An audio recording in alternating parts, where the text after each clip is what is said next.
Salut Tony. Salut Fabio. On reprend la bonne habitude de la boîte à cul. C'est en gros, on va prendre une ou deux questions qu'on a eues en commentaire et on va essayer d'y répondre. Alors Tony, nous avons une question de TMXM88 qui nous demande: avez-vous trouvé des différences entre les lieux de cruising en France et ceux de l'étranger? Pour moi, les codes sont les mêmes d'un pays à l'autre. Ouais, je trouve Que aussi. tu sois, on en avait fait en Croatie sur une petite île, l'île aux Pans, je crois que ça s'appelle, où on était allé sur une plage avec des rochers. En fait, les codes sont les mêmes. C'est-à-dire que tu vas retrouver des personnes Putain, je me nues. souviens pas de ça. Tu te rappelles pas? Enfin, je me souviens qu'on y soit allé, mais je me souviens pas qu'il y ait eu du cruising là-bas. Si, on y est allé à un endroit, il y avait des gens nus et tout ça. Ouais, je me souviens plus on que s'était c'était mis nus aussi. naturiste. Il y a des gens qui se faisaient des petites gâteries derrière nous. Ah oui, c'est Et- vrai, oui. Ouais, Ouais, c'est vrai. Maintenant que tu le dis, il y avait très peu de monde. Ouais, non, mais je veux Wow. dire, les codes sont les mêmes. C'est-à-dire Oui, que oui, t'as je suis d'accord souvent avec toi. un panneau pour les lieux de naturisme qui est indiqué, attention, zone naturiste. Pour le Et naturisme, puis, ouais. Bah, ils ont même un symbole. Enfin, je sais qu'il y avait eu, pour revenir vite fait sur le naturisme, je sais qu'il y avait eu une sorte de sondage qui avait été fait pour que la communauté naturiste vote pour un logo ou un symbole. Et de mémoire, c'est une sorte de soleil avec, je sais plus s'il y a la mer ou pas. Un symbole international, du Ouais, coup. exactement. Ce Ouais. serait le symbole du naturisme. Je me souviens qu'il y ait ça. Mais oui, j'ai pas remarqué de grosses différences. Pour le cruising, si on parle des plages et tout ça de cruising, on a fait à Lisbonne, on a fait Portugal, à Marbella, ouais. donc En à Barcelone. Espagne. Et là, clairement, j'ai pas eu de différence. Non. Je pense pas qu'il y en ait vraiment, en tout cas en Europe. Peut-être que c'est différent en Asie ou en Amérique latine. Aux Faudrait qu'on États-Unis. teste. Et puis en vrai, on a fait quand même quelque chose de très Europe de l'Ouest, on va dire, avec Portugal, Espagne, France, ça reste assez proche. On n'a Ouais. pas une. Eh ben, on va partir en exploration. Hein. Allons-y, let's go! C'est parti, les amis! C'est ça. On va prendre notre peut-être, sac à dos cette année et- 2025 sera riche en voyage. Je sais que je prévois peut-être un voyage à Istanbul et que là-bas, je pourrais peut-être tester les saunas plutôt. Ah ouais, ça les peut bains être cool, turcs, apparemment, c'est connu Ça peut pour être être des sympa, lieux officieux de rencontres entre hommes. Voilà. Est-ce qu'on a une deuxième question, Fabio? Oui, nous avons une deuxième question de Fabien qui nous écrit de La Réunion. Oh. Alors, il y a deux questions. Hein. Est-ce que vous Ouais. êtes déjà tombé dans des cruisings où des personnes insistent pour vous inviter et que vous ne souhaitez pas faire quoi que ce soit? Ouais. Et sa deuxième question, c'est: qu'est-ce qui vous attire le plus dans ces endroits? Ok. Alors pour la première partie de la question, oui, clairement, j'ai des souvenirs de personnes où tu leur dis non. Tu vas avec un gars et il te colle et t'es là genre bah non, je t'ai dit non, je te l'ai dit une fois. Sois pas lourd et c'est assez fatigant. C'est un peu l'aspect négatif parfois Ouais. du cruising, c'est que pour trouver de l'intimité, c'est un peu compliqué étant donné que les gens se voient, il y a beaucoup de visibilité souvent. Si on trouve pas un petit coin pour s'isoler, on a vite fait d'être suivi par des gens qu'on n'a pas forcément envie d'avoir pendant qu'on s'amuse. Et puis même si tu arrives à t'isoler et tout, ou pas, hein, mais il y en a qui te suivent et des fois c'est un peu relou. Ouais. Donc tu dois en arriver à un moment où tu dis excuse-moi, mais ça m'intéresse pas, je suis désolé, non, il se passera rien. Mais il faut être un peu frontal, un peu aller à la confrontation parce que sinon la personne ne le comprend pas Veut pas le comprendre. ou veut pas le Veut comprendre. pas le comprendre. Ouais. Donc oui, ça arrive malheureusement qu'on tombe sur des personnes un peu reloues, un peu insistantes. Ouais. Et la deuxième partie de la question, rappelle-moi, C'était c'était. de savoir s'il y a des Qu'est-ce qui nous des plaît choses qui dedans nous attirent dans ces endroits. Bah, moi je pense, tu veux pas répondre peut-être en premier? Non, vas-y. Ouais, bah Parfait. écoute, moi ce qui peut m'exciter, c'est.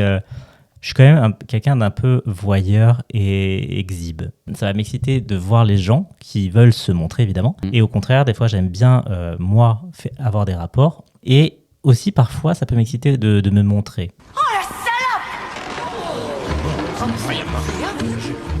Je te rejoins sur l'aspect un peu voyeur, exhibe. Ouais. Ça, c'est hyper excitant. Et le fait aussi qu'il y ait beaucoup de personnes. Donc, du coup, ça peut te permettre de voir des gens nus sans forcément consommer et sans forcément faire des rendez-vous en one-to-one avec des gens. En fait, ça peut permettre de voir dans un minimum de temps un maximum de personnes. Quand on dit consommer les gens, on parle oui. de baiser. On parle pas de produits, on parle vraiment juste de niquer. Ouais. Voilà. Moi, c'est ce qui m'attire dans ces endroits-là, c'est d'avoir...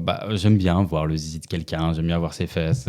Et du coup, de pouvoir en voir plusieurs comme ça à la suite, sans s'embêter à faire des rendez-vous ou aller dans des afters un peu sexe chez des gens, tout ça, c'est plus simple. Tu vois, t'es pas obligé d'aller plus loin. C'est un peu, tu fais ton supermarché en direct et tu regardes ce qui te plaît le moins. Tu peux un peu t'amuser par-ci, par-là, comme une petite abeille qui butine un petit peu à droite, à gauche sur quelques fleurs. On n'est pas forcément à la recherche de la jouissance et de l'orgasme, mais plus du partage du moment, de quelque chose un peu sympa. Dernier truc, l'aspect surprise aussi, un peu oh, sur quoi vais-je tomber? Alors ça peut être positif comme négatif. Il y a des jours où il n'y a pas grand monde, il y a des jours où ça foisonne, et puis il y a des jours où tu vas avoir des mecs qui vont t'attirer, d'autres jours, bah non, personne en fait. Donc c'est un peu la loterie. Ouais. Ouais. Nous avons répondu à la boîte à cul, on va passer à l'épisode. Et de quoi allons-nous parler aujourd'hui, Fabio? Après avoir parlé du cruising, cette semaine, nous allons parler d'un événement qui vient d'arriver. Il s'agit de la Villa des Frenchies. Bonjour à tous, je suis Tony Silver. Bonjour à tous, Stallion Fabio. On est créateur de contenu, vous nous avez certainement vu sur les réseaux, sur vos feeds et dans vos nuits. Mais dans vos lits peut-être aussi. Ah, peut-être pour certains dans nos lits. C'est notre actualité, on s'est dit qu'on allait vous en parler parce qu'on a reçu plein de petits messages dessus. Donc on s'est dit on va faire un épisode sur l'organisation d'une villa. Et de quelle villa? La Villa des Frenchies, nouvelle édition 2024. Exactement. On va commencer par qu'est-ce qu'une villa? La villa, c'est un concept qui est pas nouveau. Ah non, pas du tout. Qui existe même dans d'autres domaines, hein, pas forcément dans la création de contenu pour adultes. Ça existe notamment chez les influenceurs où il y a des rassemblements dans des house of content pour créer du contenu sur les réseaux sociaux, donc souvent des réels. Donc ça peut être à des fins commerciales ou juste à des fins de promotion pour son compte personnel avec d'autres influenceurs. Ça existe depuis des années à l'étranger. Il y en a aux États-Unis, il y en a en Espagne, il y en a en Amérique latine. Ouais. Et en France, c'est vrai qu'à l'apparition d'OnlyFans, il n'y avait pas forcément une grosse communauté de créateurs au départ. Donc, c'était difficile d'organiser ce genre d'événement. Mais rapidement, ça a été l'occasion, justement, de rassembler le peu de créateurs de contenu pour adultes qu'il y avait en France lors d'un week-end pour que ce soit plus simple de créer du contenu plutôt que de se déplacer, d'aller dans une autre ville. Là, on décidait de se rassembler tous dans une même villa, dans une même ville. Ok. Moi, je rajouterais que les villas, c'est quelque chose que je voyais notamment dans le porno, où tu avais un peu des films porno, où tu avais plusieurs acteurs qui se rejoignaient et qui faisaient, ils partent en week-end et ils vont ken. La première fois que toi, t'en avais fait une, que tu avais organisé le truc et tout. C'était il y a 5 ans. C'était il y a 5 ans, ouais. Tu étais venu avec moi d'ailleurs avant même de créer tes plateformes X pour m'aider, pour filmer, pour voir comment ça se passait. Et historiquement, c'est vrai qu'on les faisait mélanger gay hétéro. Alors je crois que même sur la première villa, j'étais le seul gay. Ouais. C'était plutôt la villa des straight villa, avec seulement moi en gay. Hein. Et la difficulté, c'est que c'est parfois plus compliqué de faire des vidéos avec des hétéros. Bon, ça sera peut-être un sujet à part, on en traitera plus tard.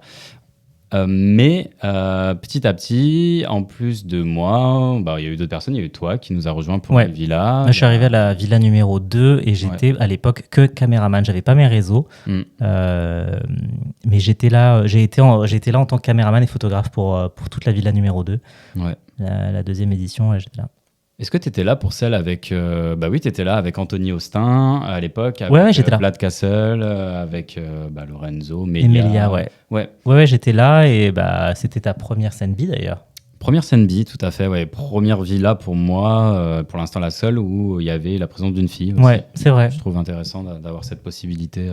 Ouais. Parce qu'à la fois, ça réconciliait l'aspect hétéro et l'aspect gay, où on pouvait se rejoindre pour une scène B du coup. Ouais.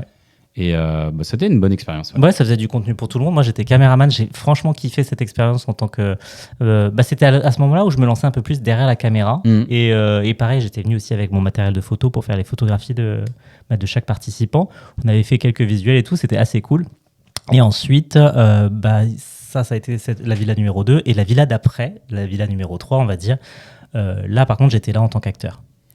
Et il y avait beaucoup plus de gays parce que on se rendait compte que c'était plus simple aussi pour nous de tourner, de faire plus de choses.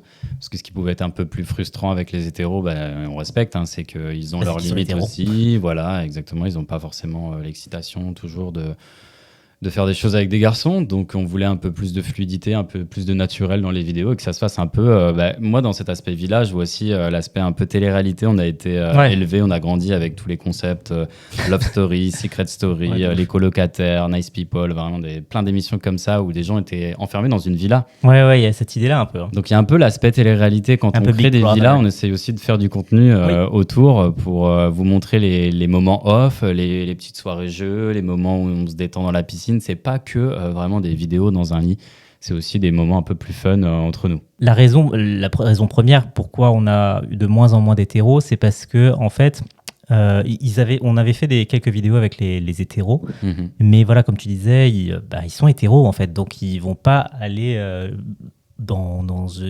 des scènes ou des rapports qui vont être trop poussés. Et c'est ok, c'est pas la question. C'est juste que nous, nos communautés, en fait, quand elles ont un petit peu des premiers rapports, des choses comme ça avec les gens, mais que ça n'est pas poussé, en fait, c'est cool pour le début parce que tu vois que l'hétéro pousse un peu sa limite, entre guillemets, et j'aime pas le mot de limite, mais ça pousse sa curiosité peut-être plutôt. Mais par contre, en fait, une fois c'est sympa, deux fois, non, j'aime pas le fait que pour quelqu'un qui s'est abonné à nos plateformes, ils se disent, en fait, ça s'arrête là. Il y a deux aspects. Il y a l'aspect excitation chez les gays, souvent, d'avoir une vidéo avec des hétéros. Ça, c'est énormément demandé. Oui. C'est un truc qui fonctionne très bien. Ça reste du fantasme aussi.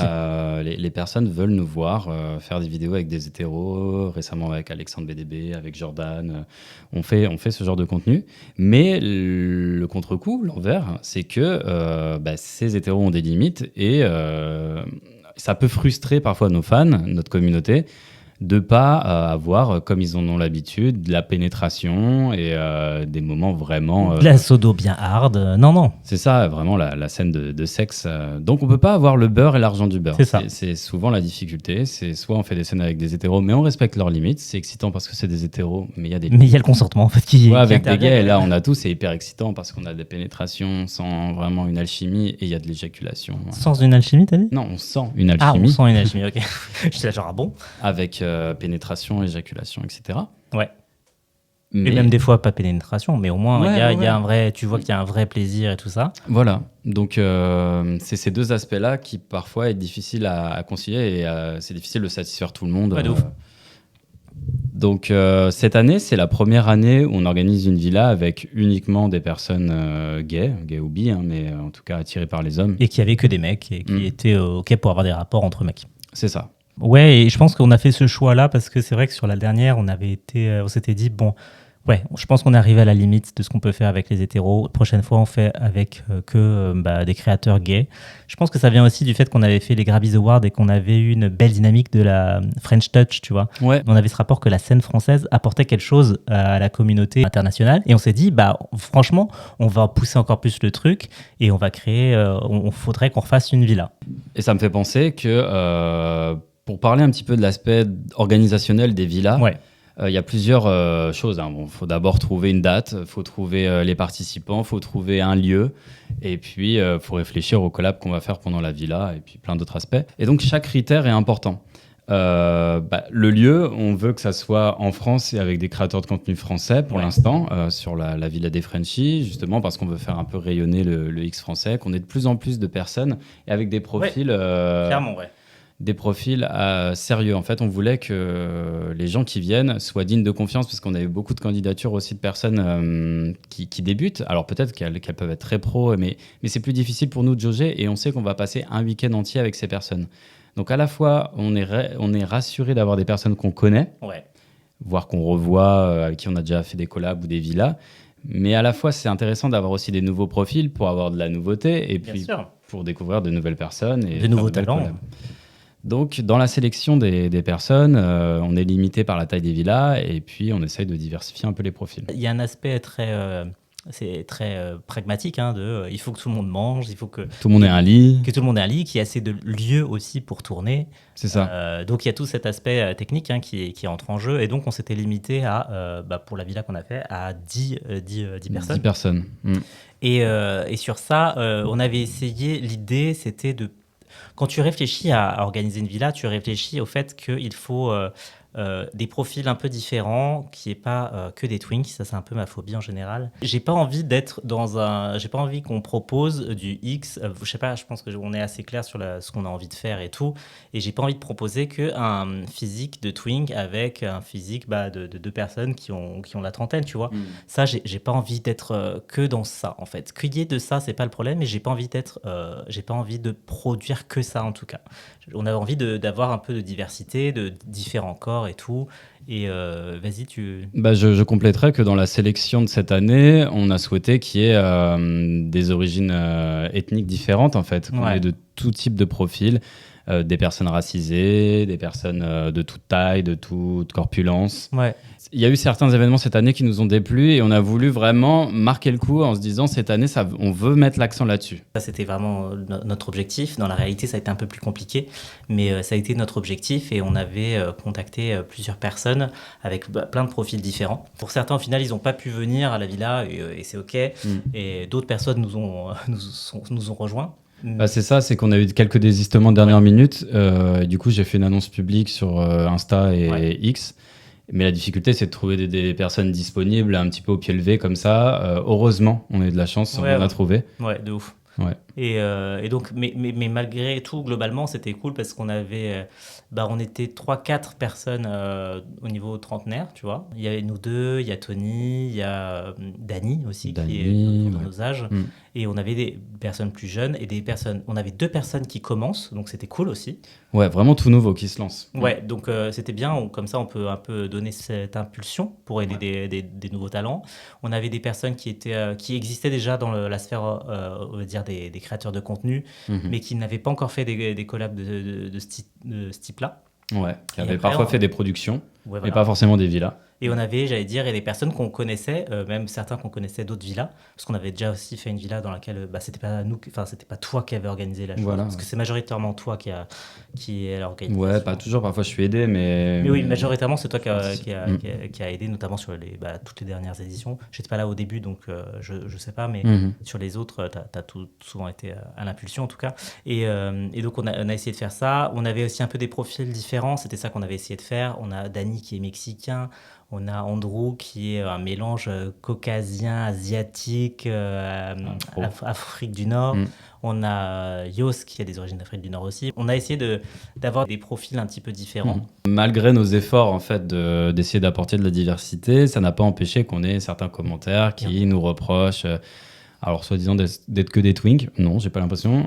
J'aimerais bien. D'être que bottom. Ah bon on me l'apprend aussi. Ou d'être que des personnes de couleur blanche, ce qui n'était pas le cas. Je trouve ça pas très, très cool pour Yos, Andrew et Dany. Même pas que c'est pas cool, c'est juste c'est pas réaliste, c'est faux en fait. Ouais. Factuellement, non. Sur la diversité des corps. À part l'aspect bear, c'est vrai qu'on avait un peu tout type de profil. C'est pour ça que d'ailleurs qu'on a fait un petit réel sur cette particularité avec twink, hunk et otter. Ouais.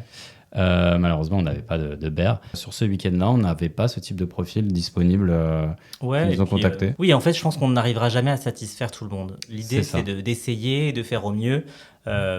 Là, on avait un petit peu des gens qui étaient un peu plus musclés. Moi, je suis pas forcément j'ai un peu de bidou, tu vois. On voit pas mes abdos ni rien. C'était aussi un message. J'ai du poil. J'en ai pas assez pour certains, apparemment.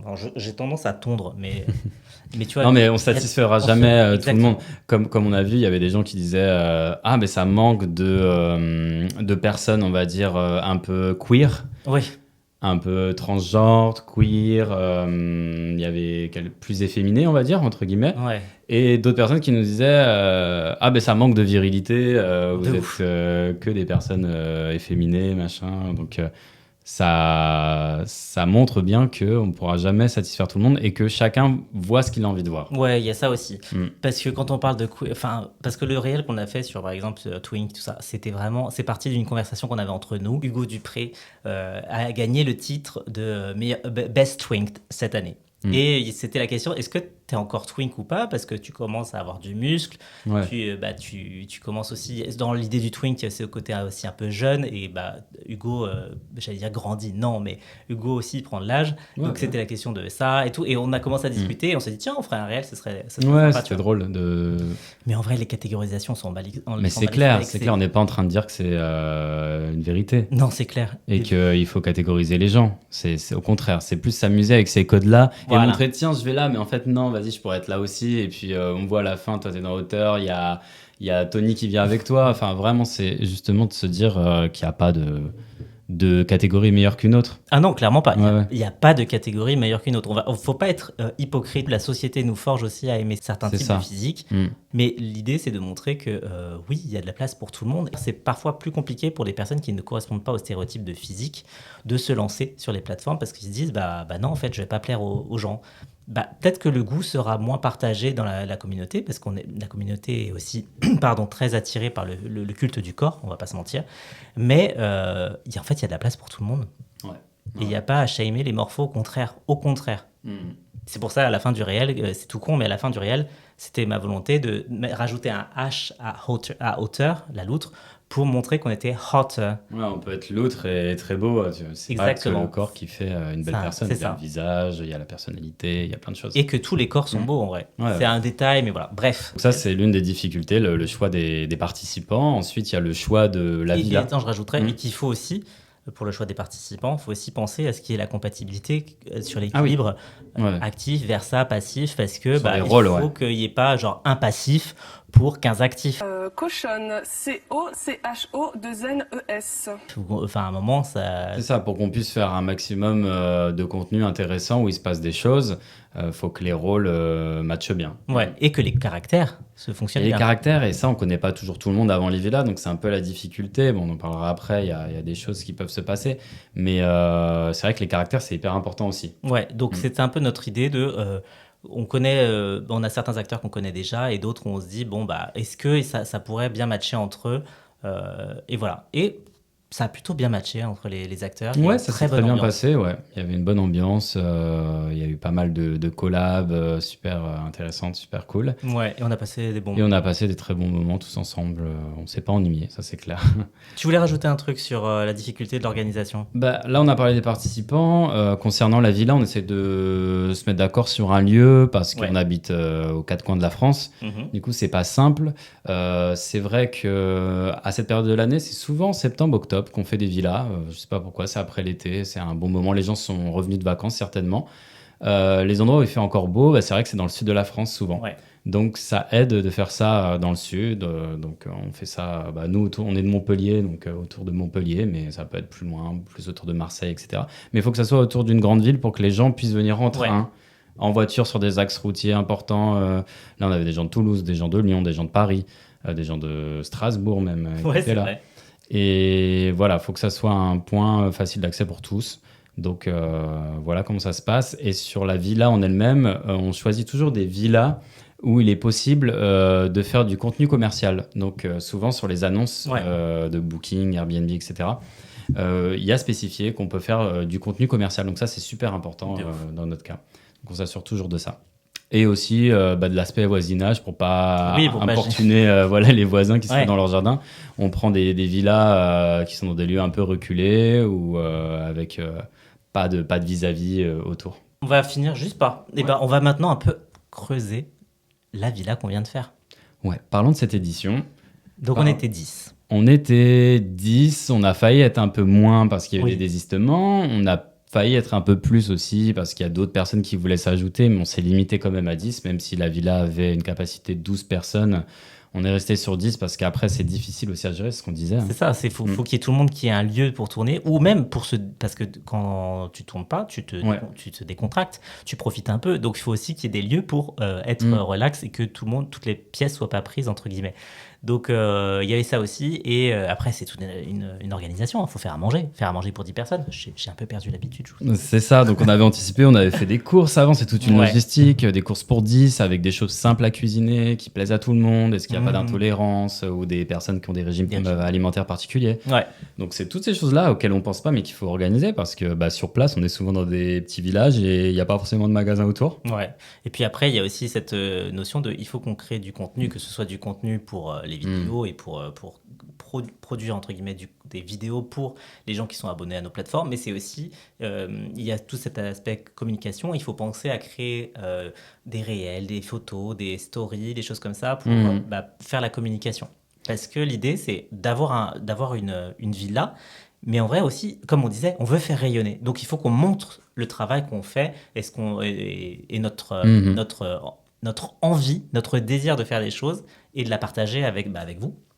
Ouais, je dirais que la difficulté, c'est à la fois passer un bon moment, que ça soit naturel, qu'on ait des moments off où on puisse s'amuser entre nous, où vraiment on profite aussi d'un week-end entre potes. C'est un aspect que je veux garder quand même là, quelque part, dans l'organisation du village. Je trouve que c'est important d'avoir une ambiance bon enfant et qu'on puisse s'amuser aussi.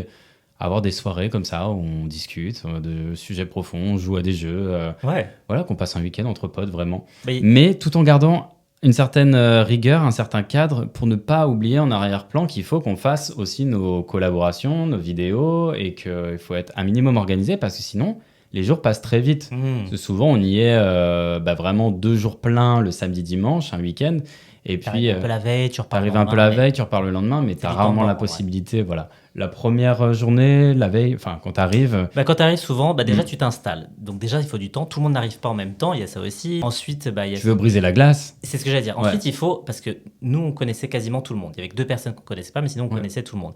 Mais les participants, eux, ne se connaissent pas forcément. Donc, tu organises un petit truc le soir pour... on mange et on brise la glace, on apprend à se connaître parce que on va travailler ensemble, on va collaborer ensemble. Donc, c'est comme quand vous arrivez dans une entreprise, vous avez un petit tour, on vous montre l'entreprise, on vous présente vos collègues, on mange ensemble, quoi. Et au départ, les gens sont un peu timides, ils n'osent pas aller les uns vers les autres. Et puis cette année, il y a une particularité, c'est que, comme tu disais, il y a des personnes nouvelles qui n'avaient pas forcément fait de villa et qui ne savaient pas un petit peu comment ça se passait, qui sont venus me voir pour me dire mais du coup, si j'ai envie de tourner avec lui, ça se passe comment? Je dois aller lui dire? Je dis ouais, vraiment, de façon naturelle. On est là qu'un week-end, vas-y, il faut oser, tu vas le voir, tu lui dis. Si la personne est dispo, elle va te le dire. Si elle n'est pas dispo, elle va te le dire. Si elle n'a pas envie, elle va te le dire. Voilà, on est assez franc. On sait qu'on n'a pas le temps de tourner avec tout le monde parce qu'on est 10 et qu'il va falloir faire des choix. Mais mais c'est ça, et on va pas pouvoir faire parce on reste humain 10 scènes par jour. Non, moi ma moyenne, ma vitesse de croisière, c'était 2 scènes par jour, une le matin, une le soir, et puis des petits moments comme ça un peu plus fun entre nous, mais sans forcément aller jusqu'au bout. Mais voilà, c'est cette difficulté à la fois de s'amuser, de passer un bon moment, mais de rester quand même professionnel, sérieux, et puis de se dire, il faut qu'on produise du contenu à la fois pour nos plateformes privées pour adultes, mais aussi, comme tu disais, pour la communication autour, pour faire rayonner, communiquer sur l'événement. Ouais, et comme tu dis, il y a vraiment cet équilibre qui est important entre être professionnel, créer du contenu et des vidéos professionnelles, et en même temps, pour passer un bon moment, faut que ça reste quelque chose d'agréable. C'est qu'on a la chance de faire un travail qu'on a choisi et tout ça, on essaye d'être le plus heureux et nous, puis c'est dans notre façon d'être, on essaye toujours de passer un bon moment dans ce qu'on fait, de toujours être heureux dans ce qu'on fait. Donc oui, on a cet équilibre il faut aussi qu'on fasse des moments off, sympas entre nous, où on est content. Et pour certains, en plus, on se connaît depuis certaines années. Ouais, on est content de les retrouver. C'est ça, c'est qu'on les voit pas souvent, donc c'est le genre de moment où on peut les revoir. Et ça fait plaisir. Il y avait par exemple Tony qu'on n'avait pas vu depuis 2-3 ans, je dirais. On l'a revu, ça faisait plaisir de le revoir. C'est clair. C'est ça. Ça, c'est l'occasion de prendre des nouvelles, de revoir les gens, de savoir un peu où ils en sont dans leur vie et tout. Il y a vraiment des liens qui se forment entre nous. Ouais, clairement. Et c'est super intéressant de revoir les gens et de pouvoir passer un week-end tous ensemble. Et on va juste, je pense, ce serait cool de donner les noms des 10 personnes qui étaient présentes. Ouais, on peut les rappeler. Il y avait Stallion Fabio. C'est moi. Il y avait Tony Silver, votre hôte. On avait aussi Donny Ascona, qui est de Paris, qui est justement mexicain. Vous aviez Andrew Lepay, qui est de Paris. Il faut prononcer Lepay. Andrew Lepay. Lepay, because it's like an apple pie. Il y avait Yos, de Paris aussi. On avait Prince Occitan, qui est de Toulouse. On a Hugo Dupré, qui est assez connu, qui est Lyon, je crois. Ouais. Adam Felker, un petit Adam nouveau. Felker, ouais. Qui est de... Lyon aussi. Lyon aussi, ouais. Ouais, comme Hugo Dupré. Ensuite, on avait Tony, qui est de Nice. Ouais. Et on avait Jérém. Qui est de Strasbourg. Jérém de Strasbourg, exactement. Et je crois qu'on a dit tout le monde. Il me semble qu'on a dit les 10. Hein. On n'a oublié personne. Non, j'espère pas. Sinon, ça sera coupé. Voilà. Donc voilà, on était 10. Au pire, allez les voir sur les réseaux. Ouais. Franchement, on a eu une très bonne ambiance tous les 10. Clairement. C'était Clairement, hyper ça s'est bien passé. Moi, je suis content des collabs que j'ai faites. Ouais. Et de l'ambiance qu'il y avait pendant tout ce week-end. Y a pas eu on de a drama. on a réussi à tous bien s'entendre et à passer un beau moment, j'ai l'impression en tout cas. Bah, je trouve qu'on s'est tous respectés, on a tous été Ouais. bienveillants et tout, et c'était plutôt agréable. Mhm. On était un peu les papas de la maison. Ouais, j'avoue, on a daronné. On a un peu daronné. C'est eux qui nous l'ont dit. Ah ouais, vous avez daronné. J'ai fait des crêpes. C'est vrai que t'as fait des crêpes. Ouais, j'avais envie d'un petit moment comme ça, un peu. C'est grave toujours chaleureux, une crêpe, tu vois. Ouais. on T'avais se ramené pose. des jeux de société aussi. Ouais, j'avais On a pensé fait aux du jeux de billard, on a société. fait des jeux d'arcade. Ouais, certains ont fait de la pétanque aussi. De la pétanque, Ouais, la Tony piscine. Yost, la piscine. Non, vraiment, il y avait dans cette villa de tout pour s'amuser pendant Ouais. ce week-end. Non, c'était franchement un très bon moment et tout. Et, Ouais, ce c'est sera bien de toute façon passé. quelque chose qu'on continuera ou qu'on refera. Par contre, ça demande beaucoup d'organisation, donc Ouais, on donc n'organisera souvent pas tous les 2 mois. Une fois par an. Ouais. On a rajouté une petite rubrique au podcast parce qu'on voulait un peu avoir votre voix. Vraiment votre voix. On l'appelait le répondeur de Tony et Fabio. Et ouais, parce qu'on va vous entendre nous poser une petite question. Une petite question que vous nous avez laissée sur notre répondeur. Exactement. Et sur le sujet du jour, cette fois-ci. Oui. Donc, nous avons une question aujourd'hui de Fabien qui nous a demandé... Qu'est-ce qui a été pour vous le plus compliqué à organiser dans cette villa? Alors, qu'est-ce qui a été le plus compliqué à organiser dans cette villa? Alors, c'est un peu ce qu'on a dit tout à l'heure. Je pense que c'est le choix des profils qui a été le plus long et le plus... vraiment, on y allait avec des pincettes pour faire attention à ce qui est suffisamment, comme tu disais, d'actifs et de passifs, des gens qui s'entendent bien. Oui, c'est ça. Je pense que vraiment, c'était l'idée de trouver des profils un peu différents qui matchent. C'est vraiment ça le plus compliqué. On voulait avoir un peu les mêmes valeurs, les mêmes volontés et vraiment la même bienveillance les uns envers les autres. Et même, c'est très difficile de trouver des profils qui fassent des plateformes et qui soient OK ou dispo pour faire des villas. On n'est pas tant que ça en France à faire ce genre de choses. Et à chaque fois, on retrouve un peu les mêmes profils dans nos demandes.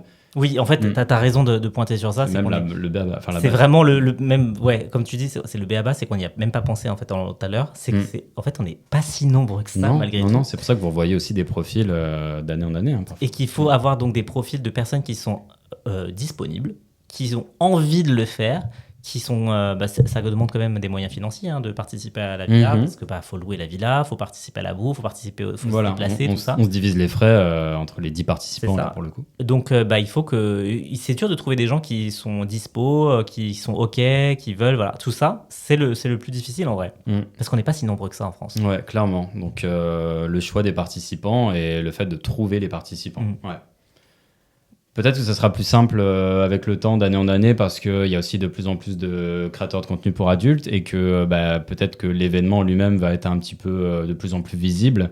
Les gens vont en entendre parler et vont postuler peut-être plus facilement. D'ailleurs, je tiens à parler de ça parce que tu dis est-ce qu'il sera plus visible ou pas. On a eu un super article qui a été fait. Ouais. Dans le magazine Kinky Boys en ligne, kinkyboys.com. Ouais, exactement. Et on les remercie fortement pour ça parce qu'ils nous ont. On a posté un peu naïvement le fait qu'on faisait une villa. Une photo de groupe. Ouais, une photo de groupe. On s'est dit, franchement, c'était le premier soir. On était que 8 au moment. On n'était même pas au complet. Ouais, on n'était pas au complet. On a posté la photo et Kinky Boys nous a fait un article et nous a partagé en disant voilà, Fabio annonce la saison 2024 de la Villa des Frenchies. Ça nous a fait super plaisir. Ouais, en listant tous les participants et vraiment hyper réactif.